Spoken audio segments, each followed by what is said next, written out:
Hello everybody, good morning and welcome to the United Stands. I'm Mark Goldbridge and this is your latest Manchester United news and transfer news as Bruno and Casemiro drops huge hints after the game last night that he will quit Manchester United in the international break. Is this what we want? Is this what is going to happen? We'll delve into those quotes. We'll get all of your comments. It's going to be a big show this morning and it's all around the state of Manchester United and whether Manchester United should be looking to replace another manager, because I tell you what, on the match reaction last night, I'd basically given up. Not given up supporting Man United, who does that? But I'd given up on getting hopeful of Man United ever turning a corner.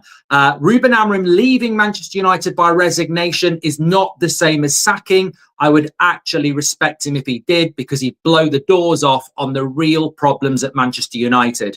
This is not, for me, about sacking another manager. I personally think Ineos and Sir Jim Ratcliffe should be doubling down on players that are clearly downing tools again and saying, look, you can down the tools as much as you like. We're not changing the manager. We want to change you. We've never done that. We've started doing that and we should continue to do that at the detriment of results, okay, because something has to change. But before we get into Amorim's comments, because I think I would agree with most people that when he's talking about words like the players sent the message and, you know, things will get solved in the transfer, in the international break, he has threatened to go twice before.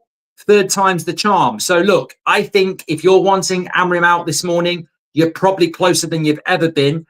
But I don't think it will be a sacking. I think he'll walk unless United decide to jump first, which would be very interesting. But there's a couple of things I want to pose to you, because the most important persons here are you. You're the United fans. You're the people that endure and have to carry on.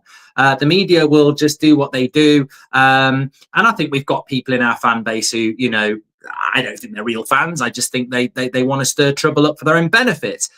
The point I would ask you, because I want to listen to you, is if we remove Amorim or if Amorim leaves, what does the next manager do? Because all I see is a big pile of shit getting bigger. With every passing manager, the problem becomes bigger. And you know the next shiny toy that you get in, whether it's Xavi, Zidane, the Bournemouth manager, what happens after 6 months when you see their tactics not working because these players can't do it? What do we do then? Do we sack him after? Do we sack the next manager after 6 months? And the next manager after that after 3 months? And the next manager after that after 1 month?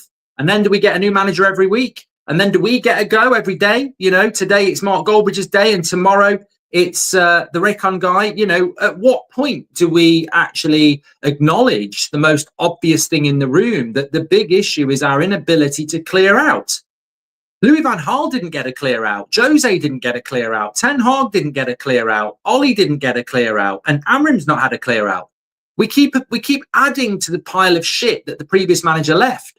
And whoever the next manager is, if Amorim walks, which he might do, or if he's removed, which could happen, the next manager will walk in and go, I want these players and I don't want those players. And the club will go, well, we'll get you some of those players, but you've got to work with these players.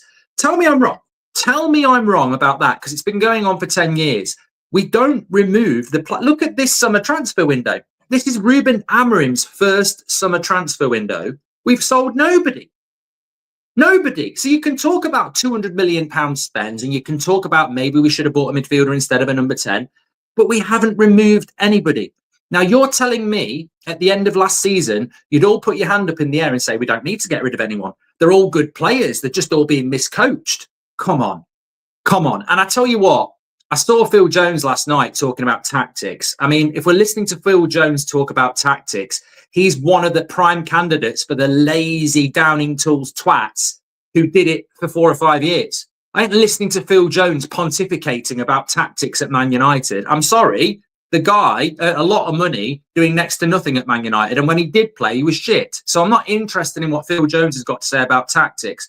What I'm interested in is the likes of Phil Jones, Victor Lindelof, Delot, and all these players, Luke Shaw, that have been here for years and years and years. They've had more managers than a bloody local Wetherspoons. Like they just survive. They survive because we don't move them on. And I want to say this as well, before we get into Amorim's quotes. If you think last night was about tactics, and I've seen a few of the hipsters there, look at the way Grimsby close Man United down and stop the possession, and then they get played through, and then they're at our back three, and this is Amorim's tactics exposed. And, you know, at the end of the day, I'm going to do different accents. At the end of the day, I'm watching that Man United side. These tactics don't even work against Division 4 part-timers. You know, they're not part-timers. It's not Division 4, and their strikers on about £4,000 a week. So they're not part-timers, but they are a League 2 side that we should be beating. That's not tactics last night. This is not tactics, right? This is just not tactics. And if you're falling for people telling you it's tactics and doing little clips, it ain't tactics. You know, bruv, bro, and all this talk about getting rid of, you know, it ain't tactics, right? I'll tell you what it is. It's the same thing it's been since Ole Gunnar Solskjaer, when he got the contract. Remember when Jose got sacked? Jose got sacked because of player power. That's where it started. We then brought Ollie in, who got everyone in a big group and went, we're all mates, aren't we? Carricky, me and you. And they went, yeah, we love Ollie. We love Carricky. They did really well for 3 months. They tried hard for 3 months. That manager bounced, right? Ollie got given a contract and all the players went, our job is done. We've proved that Jose was the problem. We've got Ollie the job. Let's take our foot off the pedal. Within 2 weeks, we went to Goodison Park and got stuffed. And I said, I don't trust these players. I don't trust these players. How you can go from basically beating everyone for 3 months because you're proving a point about Jose to Ollie getting a contract and downing tools. I've never trusted the players since that day. And there's been count 7-0 last night, you know, the Europa League final. There's a multitude of games where you can say you don't trust these players. But for people to be dissecting the Grimsby game and blaming Amorim's tactics, whoa. Right.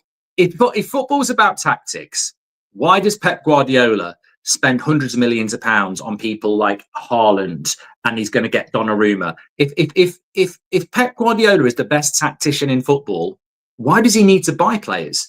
Surely a tactical manager can just grab anyone off the street. You know, surely Pep can walk around Manchester and, you know, just grab someone. Don't abduct them. You'll be, you know, but just go, do you want to come and play in the midfield for Man City? I've never kicked a ball in my life. Don't worry. I'm Pep Guardiola. I can polish a turd. My point is, when you are a professional footballer on 200 grand a week and you're playing against Grimsby, you cannot hide behind a 3-4-3 or a 4-3-3.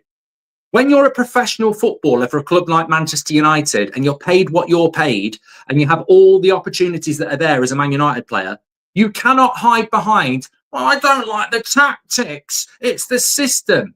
Mate, you're playing League 2 players, with all due respect. You're Premier League players. It doesn't matter whether you play a bloody back two. You should be able to stand out as an individual in a game like that. You should be able to grab the game by the scruff of the neck. Why do you think people like Zidane, Kevin De Bruyne, Steven Gerrard, Ryan Giggs, whatever, over the years can grab a game by the scruff of the neck? Regardless of tactics, they can grab a game because they're good players. Because they're good players with good mentalities. We watched the team last night hiding behind fucking tactics who are on hundreds of thousands of pounds a week who can't grab hold of a game against Grimsby. Don't talk to me about bloody tactics and systems. That last night supersedes tactics and systems. I understand tactics and systems if you're going away to the Emirates or you're at home to Liverpool. But at Grimsby Town, we're blaming it on tactics and systems. Onana's on 140 grand a week. He couldn't catch a bloody cold. Like, this is a player issue here. And my big concern is, and let's read what Ruben Amorim had to say after the game, because look, what we're actually talking about is, will Ruben Amorim be the manager of Man United? Not by Christmas, but by the middle of September, because I think there is a chance that he will go. My point is, if Amorim walks, it depends what your stance is. If Amorim walks, it could be the biggest thing that's happened to this football club since Sir Alex Ferguson left. It could be a really bad thing, or it could be a really good thing. It will expose the problems at Man United. And now I want to read his quote because I think it adds the context. He said, I think it's really clear what the players, spoke. So let's move on from this day. And I think it was clear for everybody what happened. The way we started the game without intensity, all the idea of the pressure, we were completely lost. And that's why I think they spoke really loud. Wow. What he's basically saying is the players aren't listening. The players are downing tools. The players aren't good enough. You can read that as many times as you want, and you can go off on as different tangents as you want. But what he's basically saying is, what I've told them to do, what I expected them to do, what Man United fans expected them to do didn't happen, and they spoke 1,000 words. I think you can interpret that in your own way. I don't think you need to listen to me or Phil Jones or Ruben Amorim. When he says, I think it's really clear that the players spoke last night, all I take from that is it's very clear that these players aren't good enough. You know, Ruben Amorim is basically saying, look, you can send these players out there. You never know what you're going to get. And I've known this for a decade. You never know what you're going to get. You know that they can turn up against Arsenal, and you know that they can lose to Grimsby. We're the most consistently inconsistent team in the Premier League. And I think what Amorim's saying is probably one of the reasons we think he might walk is because he's probably looking at this and going, I can't coach a team that I don't know what I'm going to get on a match day.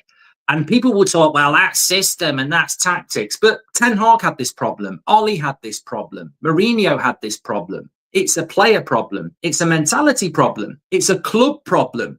If you're a coach and you put yourself into that position as Man United manager, how can you coach a team that you never know what you're going to get? You spend all week on the training ground, motivational, tactical, and then the game starts and you go, they've done it again, Jim. I don't know what the name of the assistant is. They're going to do it again, Jim. Look, they're just not up for it. What are we supposed to do when we put all the work in and then the game kicks off and they're like that? There's no intensity. There's no pressure. They're all cowards. I don't know what you do as a coach. And that's why my worry is, because if Amorim's going to walk and we bring a new coach in, all right, there might be a new manager bounce. There might not be. There wasn't with Rangnick. There wasn't with Ten Hag, and there wasn't with Amorim. There wasn't a new manager bounce. Ten Hag lost his first 2 games. So I just think that we're a club in huge debt. We need to spend about $500 million, and we don't have it. And basically, it looks like the plan from the top is to bring a manager in and expect a miracle. And it's not going to happen. You know, good managers nowadays, whether it's Bournemouth, whether it's Man City, whether it's Arsenal, is built around a squad of players that are all working hard for the system, whether it's Brentford under Thomas Frank and Spurs now. We don't have these players. And the problem is, I'd almost be sympathetic to the players if they were brand new, but many of these players have been here for a very long time. And they are leaders in the dressing room. You know, you look at the list of the leaders in the dressing room, they've sacked managers, you know, and I think Amorim's saying that they're downing tools again. He said, I would like to say very smart things and very important things. I have nothing to say. That is the biggest problem, to see the same mistakes and nothing to say in this moment. I'm really sorry for our fans. It's too much sometimes. And look, whatever you think about Amorim, and I'm sure there's a lot of negativity this morning, and I'm sure some of it's justified. One thing I would always defend him on is his honesty. People won't like that honesty. He will get slated for it. People will be going, that's a show of weakness. You know, if he's threatening to go again, he should go, etc. But I'd rather have the honesty than the lies. And I'm actually at a point where I don't care what happens. I don't want him to get sacked, but if he walks, I don't care. I really don't care. If he walks, I actually think it might be a good thing. I think it might actually show that this club is beyond repair, that from top to bottom, the rumours are true, that it's a mess, that it's an absolute mess. And the likes of Cunha and Burmo and Šeško are not going to solve that mess, because it's a huge mess. It's a reset button mess. It's a remove the ownership and rebuild from top to bottom mess that we should have done 2 years ago. We're still trying to put plasters on the wound. He says, I think the problem is when you lose but see something new, it's different. But when you see something like today, it's hard to talk about that.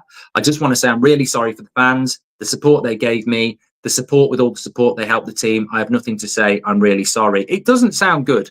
And he says, I think the best team won, the only team that was on the pitch. The best players lose because one team can win against any group of players. And I think the team and the players spoke really loud today. So that's it. We lost. The best team won. I think it's he's threatened to go before. I think it's a declaration of resignation. I really do. And I'm more comfortable with that than him being the fall guy and being sacked. He should not be sacked. he shouldn't be sacked. He should walk. If he's going to walk, he should walk. He shouldn't be sacked. I said it a few times about Ollie. I said it about Ten Hag. We need someone to just walk away from this, because what the worst thing that can happen is that a manager gets the blame again. It's beyond belief that we want to pin this on another manager. It is absolutely incredible. I mean, literally, I woke up this morning and I was having a look on social media, and I can hear people talking about tactics and system.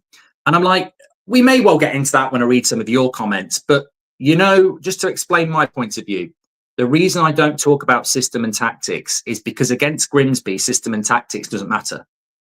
They're a League Two side. We're a team full of internationals on hundreds of thousands of pounds a week. When I talk about tactics and system, I'm not joking. If we can regenerate it on VR, I would have got us through that game goal. I definitely would have saved the first one, and I definitely would have punched that corner. So I wouldn't have conceded, and I would have saved one of them penalties. I would have done. He's shit. So he's on 140 grand a week. There are so many mistakes that have been made at this football club. And, you know, the one that just jumps out at me this morning is the Ten Hag De Gea one, but there's no point going there. Where do we go next? I mean, I can't believe that the first international break could be replacing a manager. I mean, you know what? Some people are going to get excited about that because they love a shiny new toy, but it's ridiculous. I felt it was ridiculous last summer, and I'm sure you'll all agree with me, that we won an FA Cup. The club couldn't decide whether to keep or sack Ten Hag. They kept him. They gave him £300 million, and then they sacked him 2 months later. That was a joke. Whatever you think about Ten Hag, that was a joke. To sack a guy after spending £300 million on him 2 months later was a joke. You bring De Ligt, Mazraoui, Xerxes, Agate in, and Yoro, and then you sack the guy that brings them in 2 months later. I mean, how destabilizing is that? You then bring a guy in who doesn't play that system, and then you start buying him players, but you don't remove anybody, and then you're going to remove him as well. It's scary. And I know people get excited about a shiny new toy, but those people are dangerous. The people who are shouting for Amorim out are the same people that were shouting Ten Hag out a year ago and Amorim in when he came in. And in 6 months' time, the next guy will be whoever, insert name, out, and we will just keep going through this cycle. I know for a fact that replacing a manager when the transfer window's closed in season is going to be catastrophic for this football club. I know for a fact that sacking this manager and trying to rebuild again will be catastrophic. I also know that the manager market is crap. You know, if you want Gareth Southgate in charge, you know, get excited. But there's not really a manager out there that we can go and get. People talk about Xavi, but you know, it's very, very difficult, because what you're doing again is you're pinning everything on the manager, but you're not looking at the players. I think there's a shit sandwich here. And basically, you've got two really oppressive forces that are squeezing in the middle. And that's the players. And look, there's three things here, isn't there? There's a manager, there's the players, and there's the owners. Removing the manager every time, even if you like the players and the owners, every single time in the choice between owners, managers, and players in the last 10 years, it's the manager. It's Jose, it's Ollie, it's Ten Hag, it's Rangnick, now it's Amorim. Every single time out of those three factors, it's the manager. Come on. Even there is no coincidence there. There is no percentage gain there. Like, if there's three factors and every time you remove the same thing and nothing gets better, surely you've got to look at one of the other factors. Like, maybe we should have rotated it. Maybe one time we should get rid of the players and keep the manager and the owners. Maybe another time we should get rid of the manager and keep the players and the owners. And maybe another time we should get rid of the owners and keep the players and the manager. Personally, I'd like to get rid of the players, the manager, and the owners and have a complete reset. Removing the manager every time, I mean, come on. I know we're angry, I know we're frustrated, I know we're desperate, but there are three factors: players, manager, owners. And every time it's the manager we replace. Don't listen to the media, they're thick. They're thick. They're not United fans. They're paid to talk about Man United. They're paid to destabilise this football club. They might wear a shirt and tie, and they might present themselves as professionals with a blue tick. They are paid to destabilise this football club. That is the job of the modern media. The manager sacking is the best thing for them because you remove the manager, you get a new manager in, you go the roller coaster of hype, and then you go back for the manager to replace the story. They can feed their kids on Man United. They can basically go, sack the manager for 2 months, loads and loads of interest. New manager comes in, loads and loads of interest. New manager doesn't do that well, start the cycle again. We're powerless to remove the Glazers. I think the club would change overnight if we did. We're powerless to remove players. I think the club would change overnight if we did. So we're always stuck with the easy option, which is the manager. And the cycle will continue. I suppose it's over to you and what's going to happen next. But before I do that, I just want to say as well, if Amorim resigns, and I think it's in the balance, and when I say resign, I don't think the club will let it be a resign. I think it will be maybe a sacking that Amorim wants to get the money, or maybe it'll be a mutual thing where they both accept it's not working, or maybe he will stay. I hope he stays. I would rather ride this out, you know, just on pure stubbornness that every time we blame the manager, and I'd rather ride this out. And also, I think Sir Jim Radcliffe has to go. If Ineos go, if actually, I'm saying this sort of without thinking. If Amorim goes, then I'd almost say that Barada, Wilcox, and Sir Jim have to go because they made this choice, and they brought in two things. Then, before I get into your comments, if Amorim goes, these two things need saying. If Amorim walks or gets sacked, Sir Jim, Barada, and Wilcox should resign because they inexplicably then sacked Ten Hag 2 months after giving him 300 million to bring a guy in who plays completely different football from our entire history as a football club. Like, I don't think people understand how appointing Amorim went against decades of Manchester United history. We've always been a back four team. It's ingrained in us. Paul Scholes spoke about this last year. Nothing against Amorim, but I don't know why we've brought a manager in that doesn't play a back four. When I think about Man United, we're a back four. When I think about Man United, we're a back four. Ineos decided to go with Amorim 3-4-3, stubbornly 3-4-3. And so many people have had a problem with this. And they decided to do it, and then they've not removed any players, and they haven't brought enough players in. It's going to be catastrophic to this football club if Amorim goes. So I think it's a massive failure on the part of those people. And I would be hugely questioning their judgment forever, because that decision will be just a catastrophic. The second thing I would say as well, and even this morning, there is some news coming out from the Mail that Bruno is preparing to go next summer. He's not ready to go now. I mean, what is this nonsense? What is this nonsense? We are a club on our arse, and our captain is basically counting down the days to go to Saudi. What level of commitment is that? When you're in the trenches, we've got a leader who's ready to jump ship. You know, we are literally in the trenches fighting here. You know, fighting a war we might not win in a footballing sense. And our captain's basically going, I'm only here for a year. I mean, who's going to follow him? Who's going to be led by him when he's ready to jump ship? And this is the problem. And I will say this, and I didn't want to be saying this, but if Amorim loses his job or walks or whatever, the 78% of us on June the 2nd who did the poll saying I'd sell Bruno will be on the right side of history. That moment was so sliding doors, it's unbelievable. You could have took 100 million quid, and I say 100 million pounds because some people say it was 80, but wages off the wage bill, 300 grand a week, which is 1.2 million pounds a month. So 100 million pounds would have been Manchester United's on the books on June the 2nd. Look at where we are now. We've got an idiot in goal in a footballing sense. We've got no midfield, and we're playing Bruno out of position.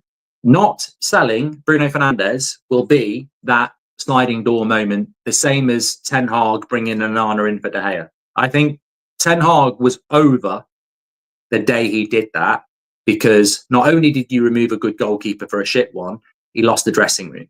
There was people in that dressing room who could not forgive the way De Gea was treated, i.e. shouldn't have been got rid of, and also they cleared his locker when he was on holiday. I think with whoever was behind the mistake, and you've got to take responsibility.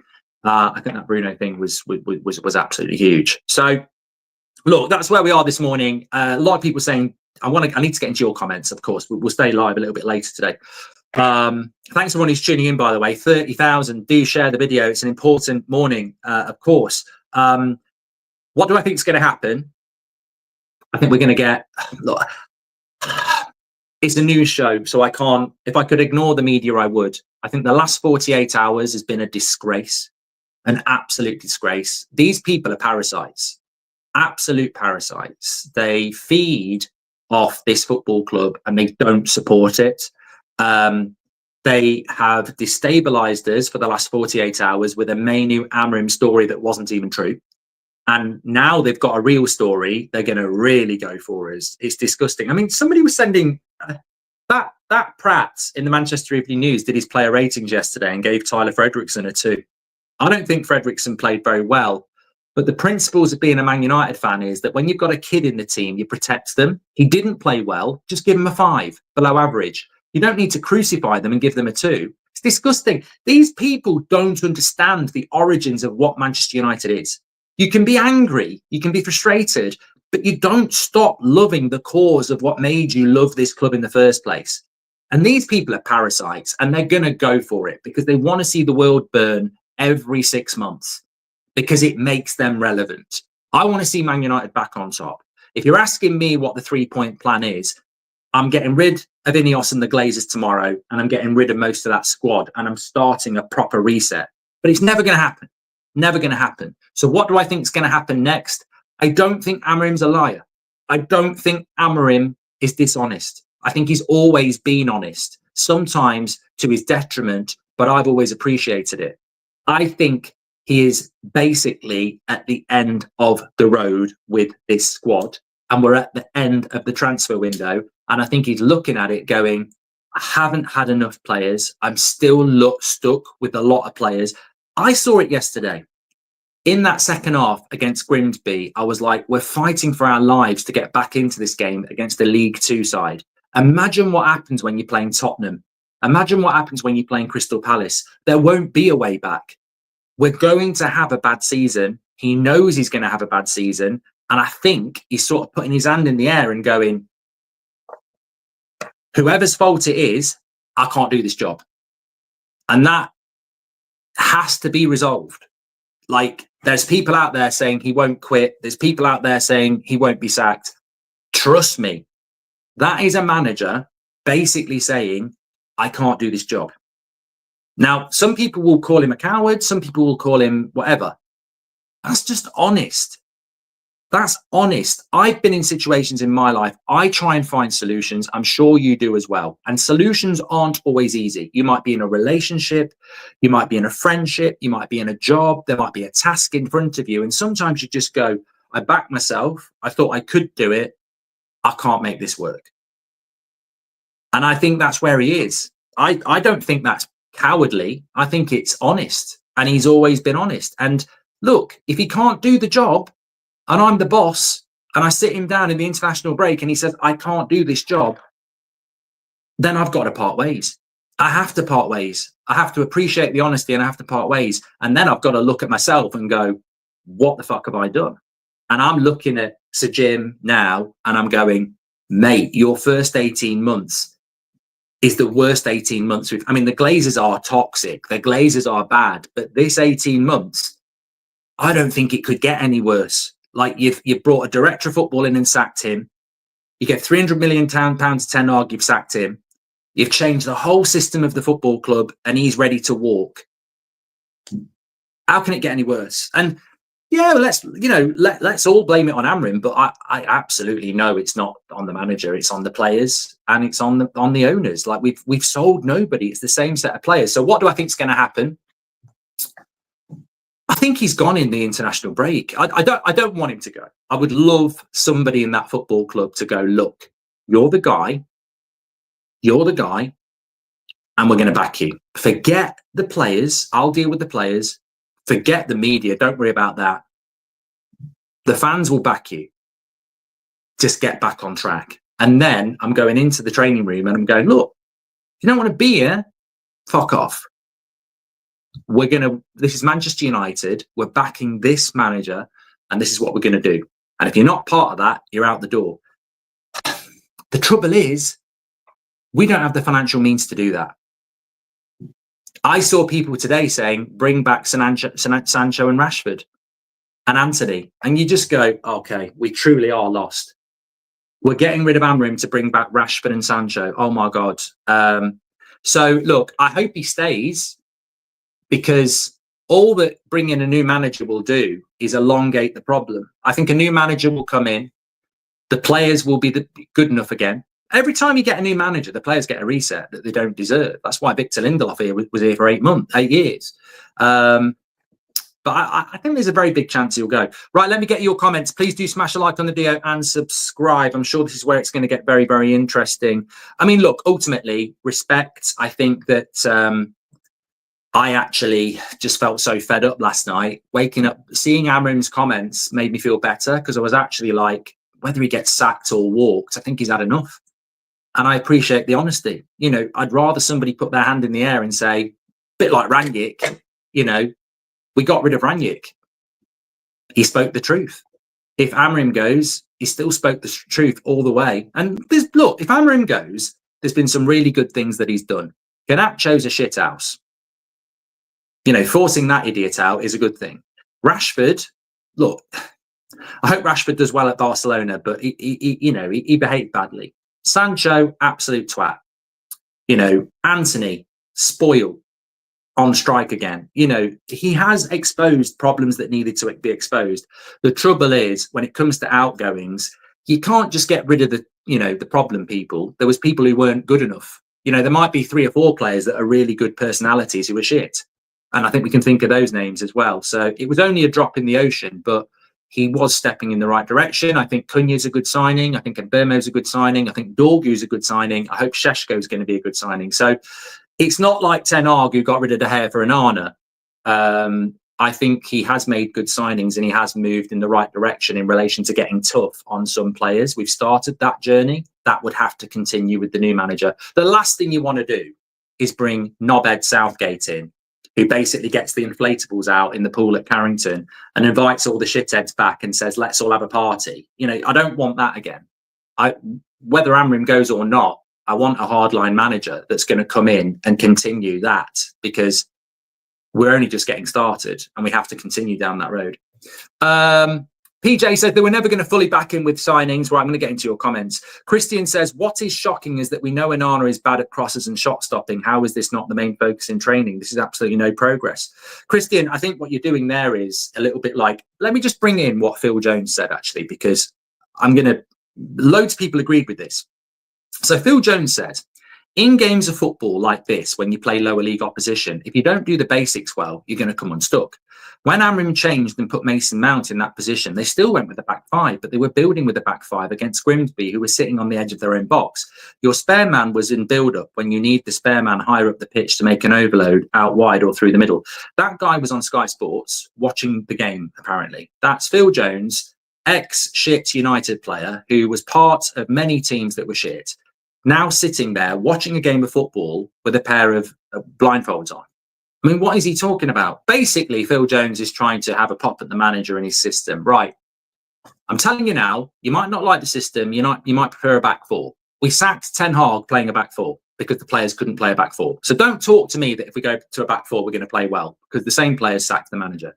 But don't talk to me about us playing a back 5 in the second half against Grimsby and that we were using the spare man in the back 5. I watched the game. We lost the game. Grimsby deserved to win. Amorim's absolutely spot on.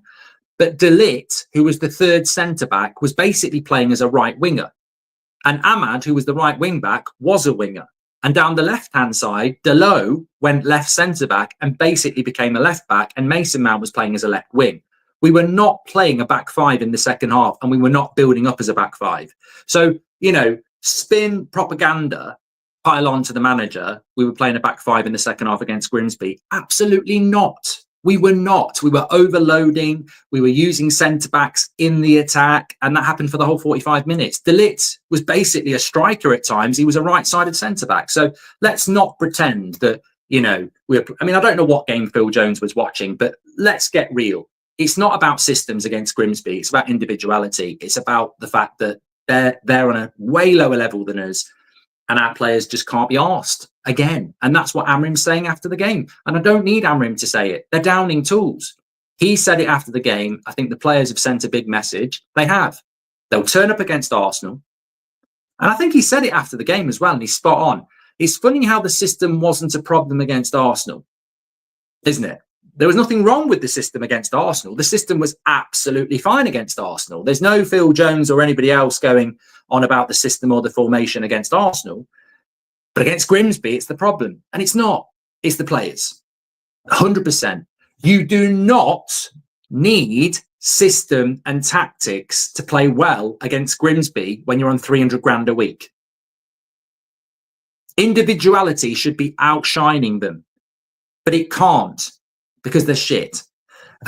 What is shocking is that we know, and I've done that one, say he does walk, will we be under an NDA like others have been after sacking? Yes, Mike. Yeah, I mean, he's not going to go and do a big interview. The biggest kindness Amorim could give this sinking ship is to walk away and expose the rot. If we sack him and think that's the solution, we'll end up a forgotten giant for many years to come, says One Inch Wonder. Are the yearly panic buys about to land, says Visco? I mean, there is a positive route out of this. I will do the devil's advocate. There is a positive route out of this. It's the path less trodden, and it's the minority path. You go and buy a top goalkeeper and a top midfielder, and you properly back the manager, and you beat Burnley, and you start to build the season, and you just go, at the end of the day, we've lost games in the Carabao Cup before. We can still do well in the league. You can do that. I don't know whether we have the money to do that. I mean, it's what I would do.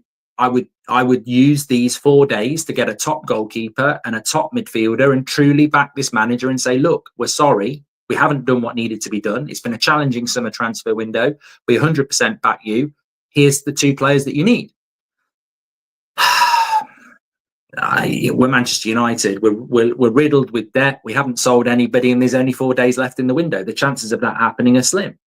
Player Power United FC says Rim. I mean, I'm surprised by the players, actually. I am surprised by the players because they evidently did down tools yesterday. And I'm not going to name individuals because sometimes, it's not like the players have had a chat and said, let's sack the manager. When I say down tools, it's not necessarily, let's get rid of him, let's get rid of him. I think what it is just drop off by 5%. He can't be asked, I can't be asked, my concentration drops, they're not focused.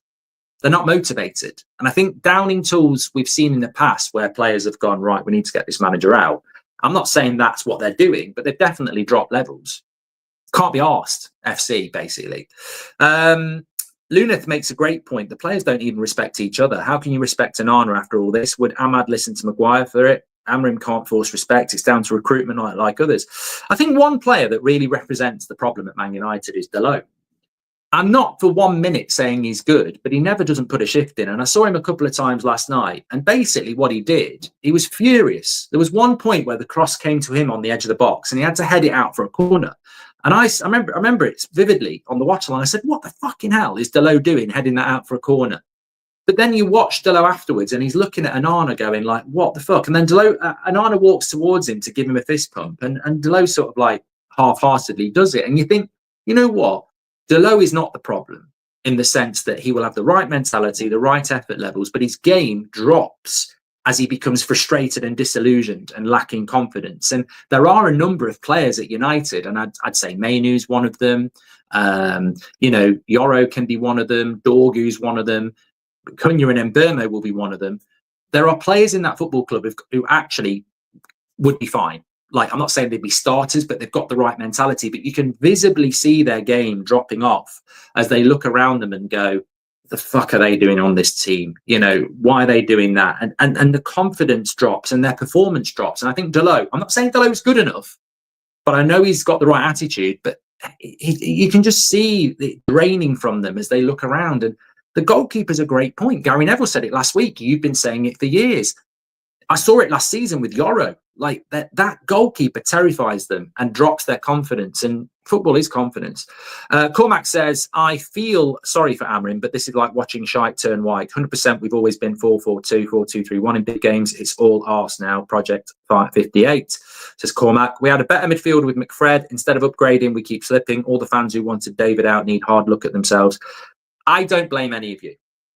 You know, I've seen people saying Beth wanted Onana and this, that, and the other, and that Beth wasn't the only one. There'll be stuff I wanted that didn't work out. You know, maybe we should have kept McTominay, whatever, right?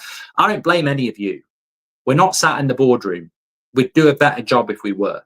The decisions that are made by the people in charge. That's why we are where we are. Whether you want Amorim or not, whether Ten Hag should have been sacked or not, whether Onana should have been bought or not, the board make those decisions. You're not responsible. You probably care more than they do. Like Sir Jim Ratcliffe is meant to be a lifelong Manchester United fan. I don't believe it. I'd love a chat with Sir Jim, and I'd love to talk about the 90s and the noughties and him to tell me about the 70s, and we'll bring Ricky in and Ricky can verify it. I do not believe he's a lifelong Man United fan. I don't. I think he's a fair weather fan. I don't think he's a lifelong Man United fan, because if he was, if I owned something and I had Onana in goal, it wouldn't be happening. If I owned something, I would have a midfielder. He doesn't act like somebody that's a real fan in the sense of his understanding of the football club and what's required. I think he's the sort of guy who turns up to a party and goes, I'm a Man United fan. Oh, it was great when we won the league in 99. You know, I don't think he's a detail. Look, maybe I'm wrong. Maybe I'm being unfair, but in 18 months, he's shown no evidence in his actions that he's actually, an educated Man United fan, because he doesn't make the decisions that that you would make. Whether you like this community or another community or whatever, I pretty much know I could dip into a fanzine or X, and most of us would think the same things that are core things. I don't mind about niche things like, whether we need a centre back, but we do need a midfielder and we do need a goalkeeper. He's in charge. As a Man United fan, he's been watching the club more than all of us. He should know more than all of us, and he doesn't behave like it. All the Amorim outers couldn't wait for this, says Alex. My only issue with the Amorim out brigade is this. You're screaming and shouting for a new manager. Tell me what's going to be any better. That's my thing. I've seen it. I've seen the clips. I've seen the headlines. Get Amorim out today. Amorim's got to go. Okay. Here we go. I'm not going to call you a moron. I'm not going to call you an idiot. I'm sure you're going to call me stuff because I'm backing the manager. All I'm going to say is, if we sack Amorim today and we bring a new manager in tomorrow, what's going to change? Because fundamentally, the new manager cannot sell players. The board has to do that, and they don't do it. So basically, Ten Hag came into Man United with a great European reputation, destroyed by this football club. Amorim came into this football club with a great European reputation, destroyed by this football club. Rangnick, the same. Jose, the same. Van Gaal, the same. This is a graveyard for managers, because when you go into, I read somebody on our comment section. I will get through your comments, don't worry, even if it means staying a little bit late. I read on the comment section last night, somebody said, Mark, all these excuses for Amorim, which is funny because I didn't make any excuses on the show last night, but whatever. All these excuses for Amorim, Arne Slot can walk into Liverpool and get the players playing well. I'm like, oh my God, what the hell? I mean, this is exactly like, your next door neighbour is married to a beautiful woman and he tells you everything that goes on. And then you didn't make the best choice in your marriage. And then you go into the kitchen and you go, she does this every night. I'm talking about cooking, look at her. She can speak Spanish. You can't even grasp English, and she could say, I'm not her, he's not you. This is what has Arne Slot at Liverpool got to do with Ruben Amorim? I could write a book on why Liverpool is a better football club than Manchester United. I could write a book on why Arne Slot's been more successful than Amorim at Manchester United. But fundamentally, it comes down to those three things again. Players, manager, owners. Better players, better squad, better mentality at Liverpool. Better owners, better running of the club at Liverpool. And a manager that came in and before he signed his contract, knew what he's walking into. Those three fundamentals are absolutely essential. And at United, you don't have it. You can't compare Man United to Spurs, Villa, Liverpool, or any other football club because we're a mess from top to bottom. Plenty of other teams use the same formation. These are elite athletes and they should be able to adapt to different formations. Just a poor excuse. Nick, I think when you look at, Ricky said this to me yesterday, there's nothing wrong with the formation. It worked at Chelsea, but they had Matic and Kante. We've got Bruno and Casemiro. Mic drop, Ricky. Mic drop, Ricky. Absolutely spot on. There's nothing wrong with this system if you've got the two midfielders that are absolutely made for the system. I think Enzo Fernandez and Caicedo in this system would be brilliant. I think Declan Rice and Zubimendi in this system would be brilliant. I think Alexi McAllister and Gravenberg in this system would be brilliant. I think Joel Linton and Tonali in this system, or put Bruno G in for one of them, would be brilliant. There's nothing wrong with this system. I can absolutely see it working if you've got the right midfield too. We've got a guy who's partially retired in Casemiro. We've got a guy who's a number 10, a kid, and another guy who's lost all confidence in Agate. Would you now start to panic buy Baleba and offer 110 to Daniel? I don't think I would panic buy and spend 110 on Baleba. I'd try and buy two people for 50. Honest, I would. I'd try and get Youngland and, I don't know, Stiller or something like that. I wouldn't. One player's probably not going to change it. You know, knowing United's look, we go and get Baleba, he breaks his leg and he's out for 6 months. This isn't about the manager and the system. It's about quality of player. We had decent window, but we need 3 more good windows. I think in relation to the transfer window, Tom, you do raise a good point. The transfer window is still open. I just remind you lot, coming into this summer transfer window, minimum was 5 in and 5 out. We've got 3 in and none out. So, you know, regardless of how much you want to blame players, owners, manager, ultimately, that is a very relevant point. This team needed at least 5 first-team players brought in. We've brought 3 in. It's never going to be enough in a league like this.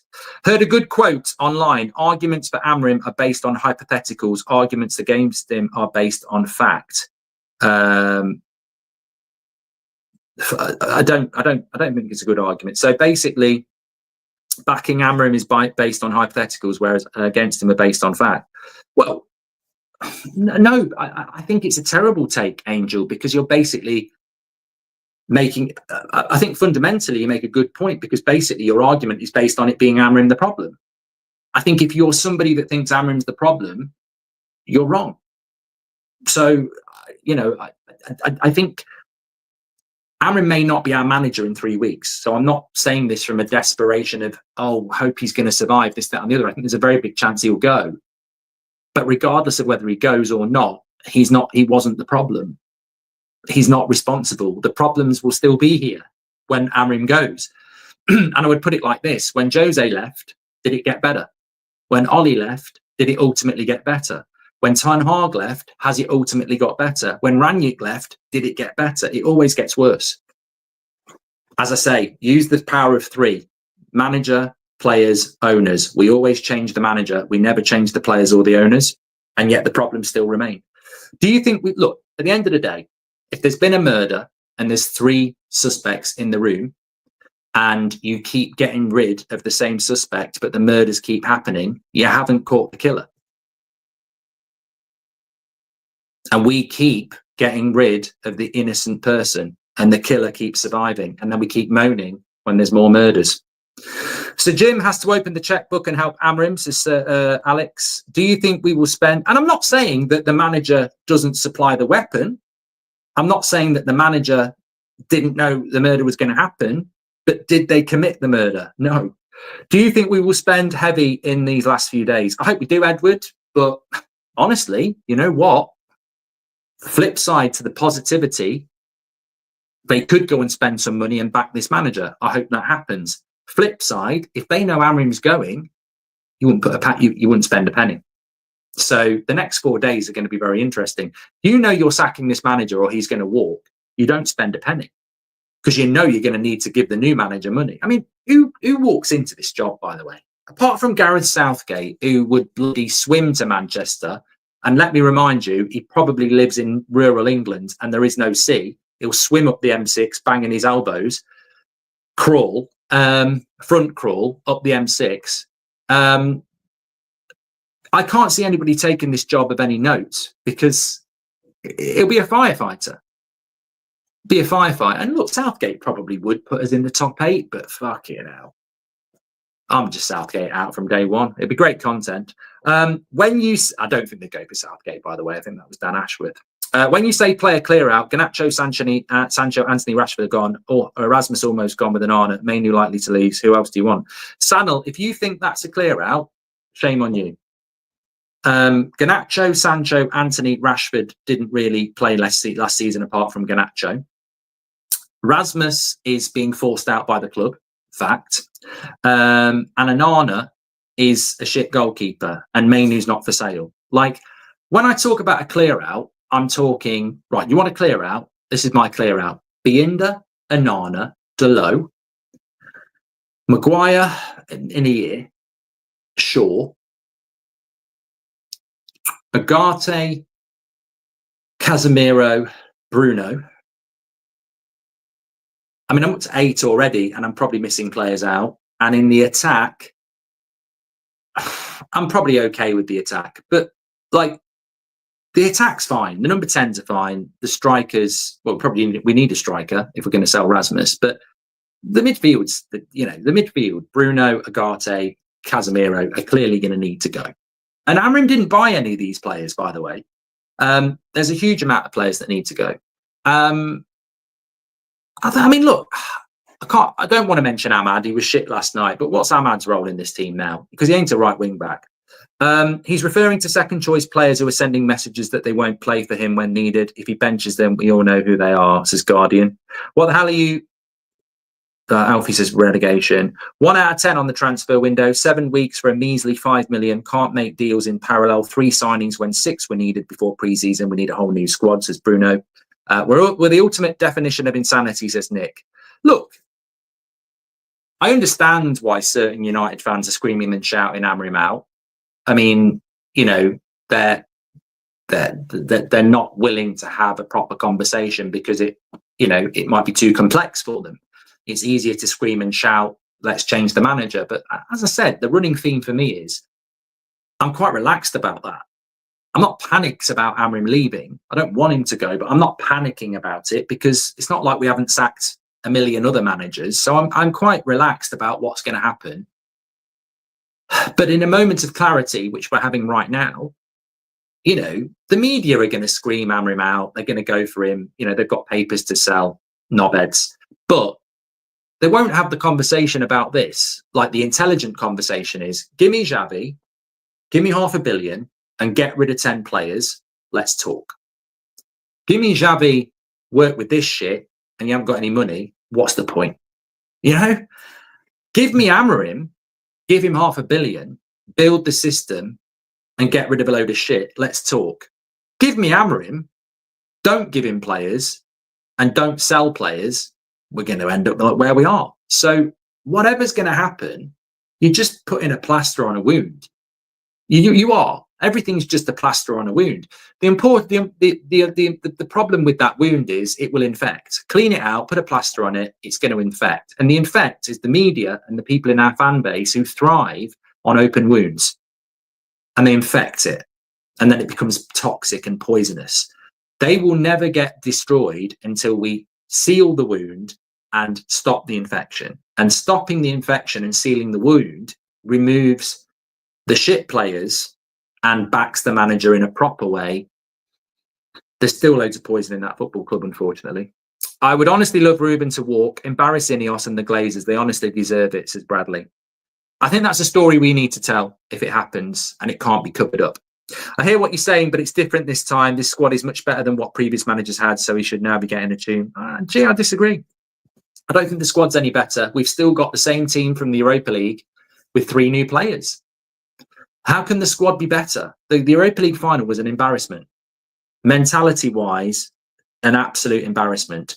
We brought Cunha and Mbeumo and Šeško in, two of which were brought in ridiculously late and aren't match fit. And Mbeumo's not match fit yet, and Šeško certainly isn't match fit. So we've got 2 unfit players and Cunha. We've sold nobody, and you're telling me it's a good squad. On paper, it's a great squad. It really is a great squad. But in reality, it's 1 week on, 1 week off. Only option is Big Sam, says Tyler. Maguire is captain, United close to winning the league, says Red Army. Look, in relation to Bruno Fernandes, we're better with him. That's non-negotiable. We're a better team with Bruno in it. But we're not disciplined.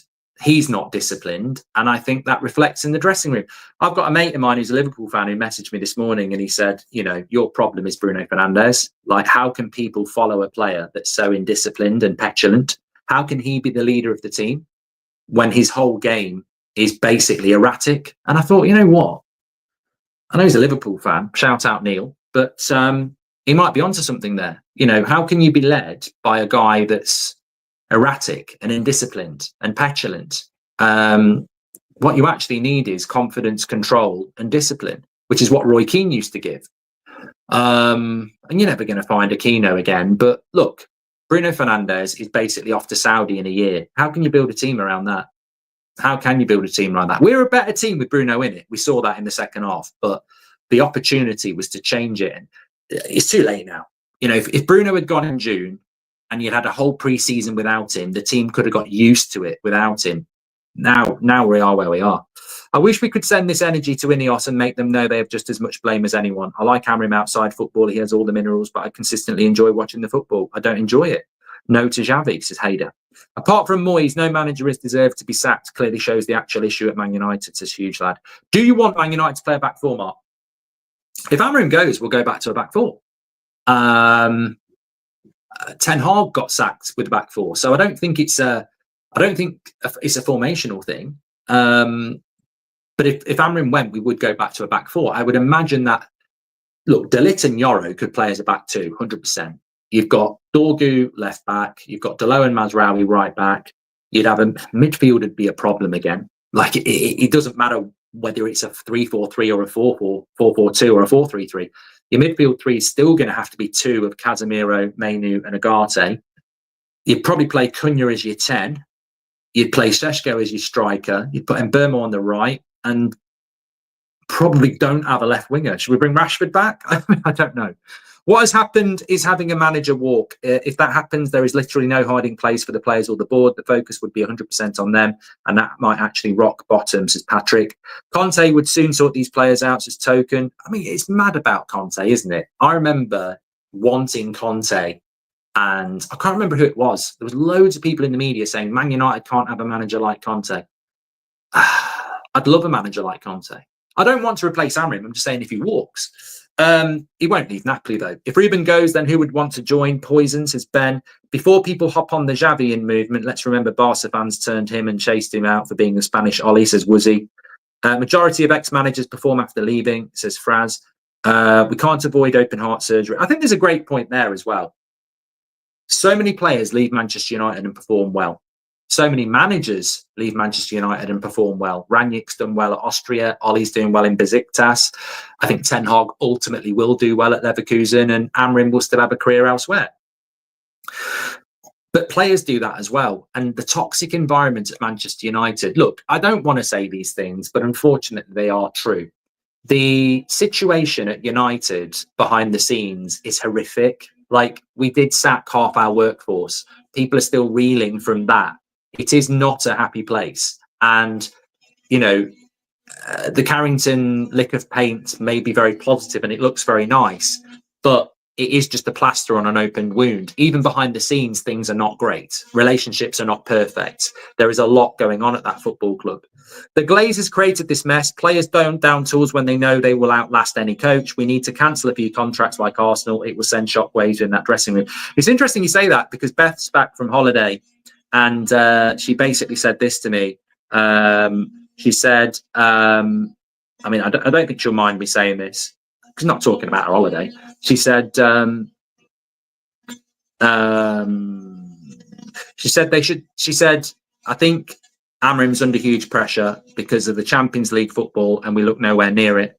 They should stick by him like Arsenal did with Arteta, show the players there's no way he's sacked, so there's no point downing tools. Yeah, I completely agree with that.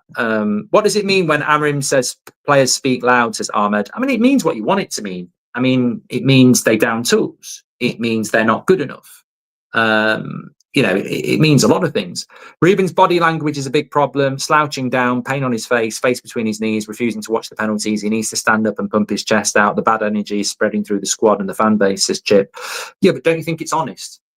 Did you watch the watch along yesterday? I'm sure you were all doing what Amorim's doing. Like, if I'm the manager of that team stood on the side, I've got to be honest. I can lie. I can front up and go, come on, lads. Or I can be like, what the fuck is going on? How are we in this position against Grimsby? I don't have a problem with his body language. It's the truth. He came out and backed it up. He basically gave a speech that reads like he might quit. So I don't have a problem with his body language. Of course, people are going to go in on him. But it's just honesty. And to be honest with you, if I'd have been on that touchline, I would have been watching Onana laughing my fucking head off at how shit he was. I would have been saying Grimsby were the better team and not understanding why. He's then followed up his behaviour on the touchline by being honest and basically saying, this job's fucking difficult. Onana has cost us too many times. We desperately need a goalkeeper, says Sean. 3 games into the season, most of us already after Amorim's head. Please give him a few more games till we surely know that he isn't who we need, says Aradia. Most of the players are Ten Hag, Ollie and Jose players, says Cavan. Amorim out, the chat needs to be checked for autism, says Mr. Ye. Mark, it's shocking. Last night was a disgrace. Even with an honour, we should have beat Grimsby off the park. Amorim had a shopping list. He got none of it, says Bounty Hunter. Remember what Matic said last season about an honour? Time for you to taste some humble pie and admit we should have got Southgate, says Mark.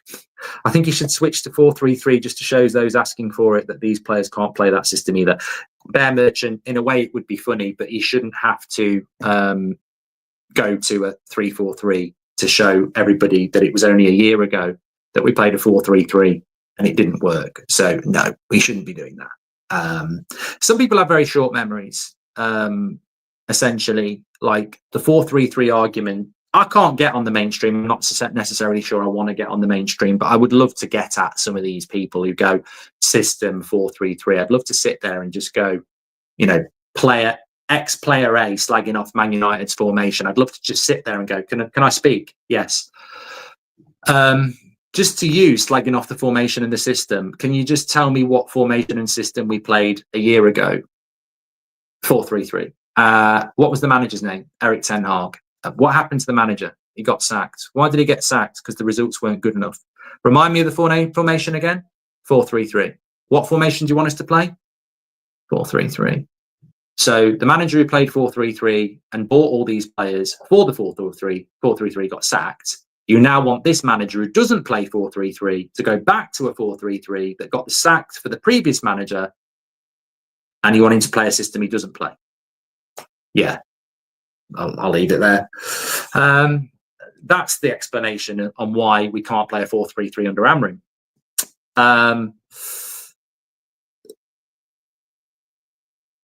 If you want to play a 4-3-3, sack the manager, try a new manager that plays 4-3-3. But the problem is, when that doesn't work, you've just sacked another manager. Thank you, Free Immortal. We can't avoid open heart surgery, says Nozzy. Majority of ex-managers perform after leaving, says Fraz. Before people hop on, I've done that. I think I've caught up on a lot of these now. Let me just whiz through. Here to deliver copium, I just need your signature, says Michael. Manager body language should never show surrender, says Danny. Nah, I don't agree with that, Danny. I think that's a dictatorship. I think that's like saying a man or woman that's struggling with mental health should keep it bottled in. Men shouldn't cry. Bullshit.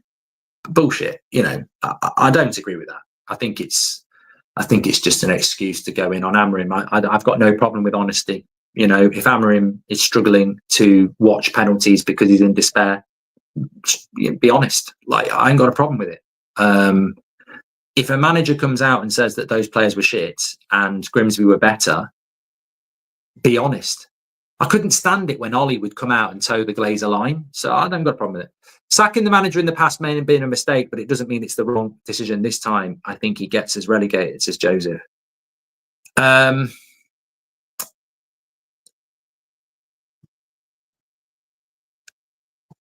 I'm trying to think. I mean, look, I ain't got a problem with what you said, Joseph, there. I mean, just because we've sacked every other manager doesn't mean that we shouldn't sack this manager. I agree. But at what point are you going to start blaming the owners and the players? At what point are we not going to sack a manager and try and work through it? The definition of insanity is doing the same thing over and over again. Players have to take responsibility. You should be able to play managerless and win a game like that, says Geordie. Absolutely. I don't think tactics or formation come into it. You could send 11 players to Grimsby and expect them to win on their own. They can't. Frank, welcome to Members Club. Good morning, Mark. The people talking about the system make me think Crystal Palace are playing another system while beating clubs like Liverpool and City, says Frank. I read about match fixing in football. That team yesterday should be investigated, says DJ. No, I'd never accuse Man United or Onana of match fixing. Not because I could get sued for it, but because, no, they just are that shit. A good midfield is essential if you want to be anywhere near top 6, says Ramash. I mean, I don't know how many people are watching and how many people have left or are coming in new, but give me Caicedo and Enzo Fernandez and that system works. Give me McAllister and Gravenberch and that system works. Give me Rice and Zubimendi and that system works. Give me Casemiro and Bruno and Brentford will get relegated. It's a very interesting thing. You put Brentford, you give Crystal Palace, you take away Wharton and whoever else plays next to him at Palace, and you give them Bruno and Casemiro and watch Palace drop down the league. You put Bruno and Casemiro in Newcastle's midfield and watch them plummet down the league. You put Casemiro and Bruno in Liverpool's midfield and you watch them plummet down the league. You put Casemiro and Bruno in Arsenal's midfield, and the only thing that's selling at that club is Arteta out t-shirts. Too many people don't look at the players as the symptom. It's really easy to say, put this player in our midfield and we'll be better. Put our midfield into some of the best teams in the Premier League and tell me that they're not going to drop down the league. They will. You need to stop with this toxic positivity. You always back managers blindly and call people fake fans. Then you end up being the manager out anyway. Okay, SOS, sorry, it's a super chat, but it is rage bait, right? I'm not toxically positive. I haven't blindly backed managers and I haven't called people fake fans for wanting Amorim out. So I don't know what you're talking about. I haven't got a problem if you're Amorim out. I don't agree with you, but I haven't got a problem with it. And I'm quite relaxed whether he gets sacked or he walks. My question to you, to throw a question back to you, being as you've asked the question to me, is what's going to change when we bring a new manager in? Because all you seem to be selling is sacking a manager. And all I'm telling you is that every manager that's been sacked has to work with the previous manager's players and basically has to polish a turd. People talk like this system has never worked in football history. Poor performance, but the main cause was Onana, says Ad. And Amorim picked Onana. Amorim has to take responsibility. Amorim kept Bruno. Amorim has to take responsibility. He's not without blame. He's not flawless. He's not perfect. But he's also not been given a goalkeeper and a midfielder. He's also not been given enough time. And there are also huge problems around him in the playing squad and the ownership. Exactly. Get rid of the players who were here before Ten Hag. They're poisoned, says Adge. And there is nothing they can do about it. I don't know whether they're the problem, but there are certain players who I would be looking at any player that's been here longer than 3 years and say, you've got to go. You've got to go. Casemiro, you've got to go. Maguire at the end of the season. Luke Shaw's got to go. Delow's got to go. You've got to clear it out to have a reset. And sometimes, I remember working at a place once and there was about 8 of us that were basically got rid of straight away under new ownership. I deserved to go. I was lazy. I used to just sit there reading film scripts. I didn't care.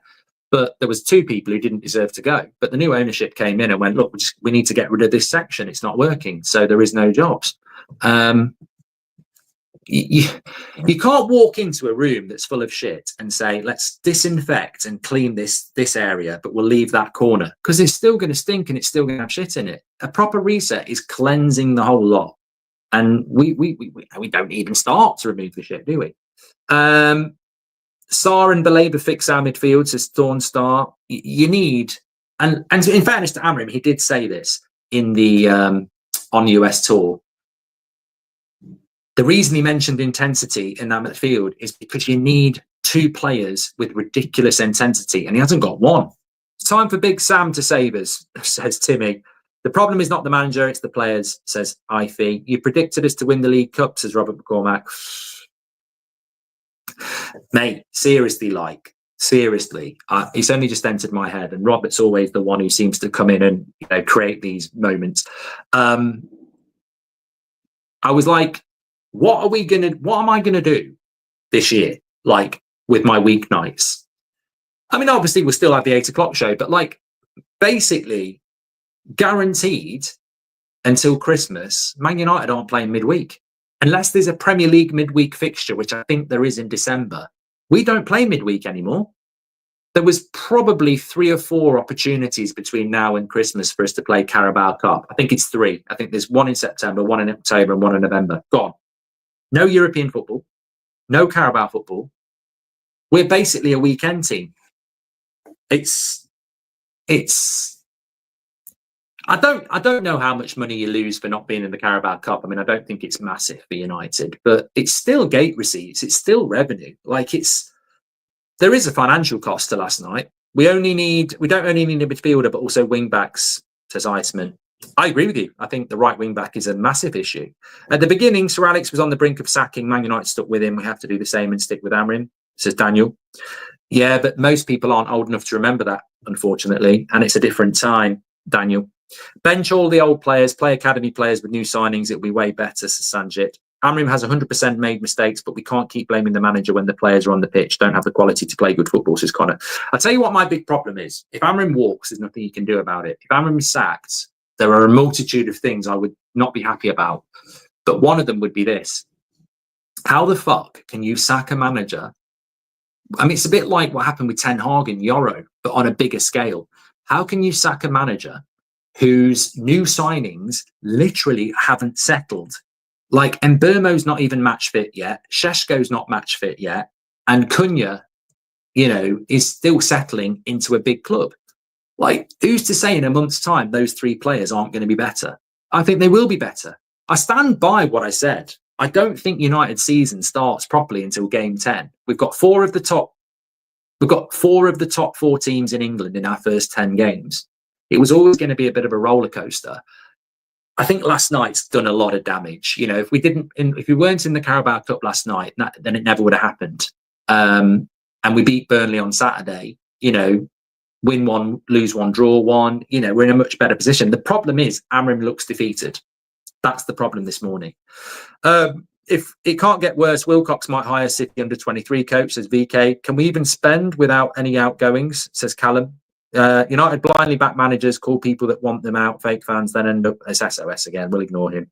Maybe long-term success is coming. Ten Hag, Ollie, Van Nistelrooy interim looked good immediately, ended up bad. Sir Alex looked bad, so to start, so does Ruben, says George. I'd love to be on the right side of history in backing Amorim and believing in Amorim. I'd love that to happen. There's certain Arsenal fans that did that, and look at what's happened with Arteta. So it can happen. But the most important people are actually not us. I think the fans can keep Amorim in a job, but the most important people are going to be the players. And do you trust the players? I would say to any manager of Manchester United, if they wanted a bit of advice, you can't trust those players. You need to get rid of them. And it's not just Garnacho, Rashford, Sancho, Anthony. Like, there's players in that team who are wolf in sheep clothing. They're not reliable. You need to get rid of them. And unfortunately, I think he's using a lot of them. What tactics formation can these players actually play? They can't, mate. They can't. That's the thing, Rohit. They can't. It's not about tactics and system with these players. They just can't play consistently well. They can turn up at the Etihad and play like it's a cup final, and then they'll turn up against Grimsby and play like they're pissed. Like, it's a consistency mentality problem. It's not even an ability problem. They just can't play consistently good football. They don't have the mental makeup. They've been, I don't know what it is.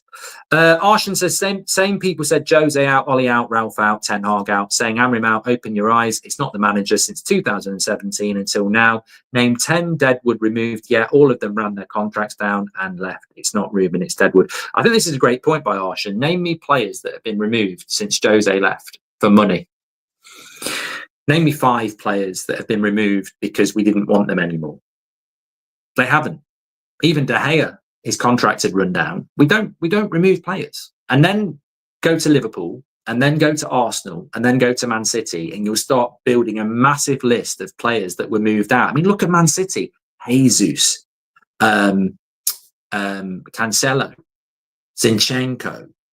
There's just so many players that Pep moves on. Edison's going to go this summer as well. De Bruyne has gone. You know, whether you agree with them or not, they get rid of players for money because he wants to move them on to make his team better. At United, we don't move them on. We let their contracts run down, or we keep them. We don't move players on. Whoever the manager is, that has to be the overriding point here. If you accumulate shit, you will be shit. I remember using this analogy when Ollie came in. I said, Ollie's got a really difficult job because he comes into the team, and if he can't remove players, he walks into Carrington. He says, "What's that smell?" And then somebody says, "Oh, it's the pile of shit the other managers have bought." And he says, "Well, we need to get rid of that shit. Can I have a look at it?" And then he walks around the corner and he sees this big pile of shit with loads of flies flying around it. And he goes, "That's really old shit at the bottom. It's not even fresh." And he went, "Oh, yeah. That's some of Moyes' shit. Then it's Van Gaal's shit. And then it's Jose's shit on the top." And he's like, "How am I supposed to perform when I've still got Moyes' shit here? He got sacked 2 managers ago." And then Ten Hag walks in, and he's still got Van Gaal's shit, Jose's shit, Ollie's shit. And now Amorim walks in, and he's still got Van Gaal's, Jose's, Ollie's, and Ten Hag's. And the next guy will walk in, and amazingly, we will still have a bit of Van Gaal shit, a bit of Jose's shit, a bit of Ollie's shit, a bit of Ten Hag shit, and a load of Amorim shit. So the next manager's job will be even harder because he'll have 5 shades of shit. And I remember saying this when Ollie came in. It's like, people don't realise that when Ollie came in, there was still a bit of Moyes shit here. Next manager's going to come in and have 5 shades of shit. It's incredible. I don't think there's another club in the Premier League that you could look at their squad and go, there's shit players from 5 managers. I mean, there will be squads in the Premier League that have got managers 4 or 5 years ago, but have got good players. We carry the shit signings from Van Gaal, etc. It's mad. It's the fundamental biggest thing that you've mentioned over the years on this channel. Every year, we've got to clear out the shit, and we don't do it. And then we wonder why. Look, if you've got a stinky piece of shit wandering around Carrington, that's going to affect every new player because they're going to go, "Okay, now." And we don't get rid of it. Amorim should cave in, play 4-2-3-1 for the next 10 games, watch us pick up 1 win and a draw, drop the mic and walk away, says 1 Inch Wonder. Akash says mixture of youth and experience is needed in the midfield with Bruno and Casemiro going in a year. We need 2 Premier League proven midfielders aged 24 to 28. Would like to mention Arteta took 4 years. Pep had 2 trophies this season. Klopp took 3 to 4 years. Please back Amorim. His system will work. He needs time, says Sussex Player Development. Saka manager, give him signing of last manager. Talking about him getting his choice of player rest of the season. Next season, sign his players and sack him, says Van Dit. How poetic would it have been if Onana had missed the penalty? I actually wanted him to, Don. I didn't want Mbeumo to be the guy. Do you have inside info if Garnacho is a huge problem? I remember you said, from what you know, taking 35 million isn't actually a great Chelsea can deal with him, says Mitesh. Mate, I ain't saying anything until he's gone, but he needs to go. I feel lost after that. There is so much wrong, says Mitch. Okay. Well, we've had nearly 30,000 people watching this video, which is incredible. We've got nearly 5,000 likes. Please do smash a like on the video and subscribe. 8 o'clock show tonight, of course.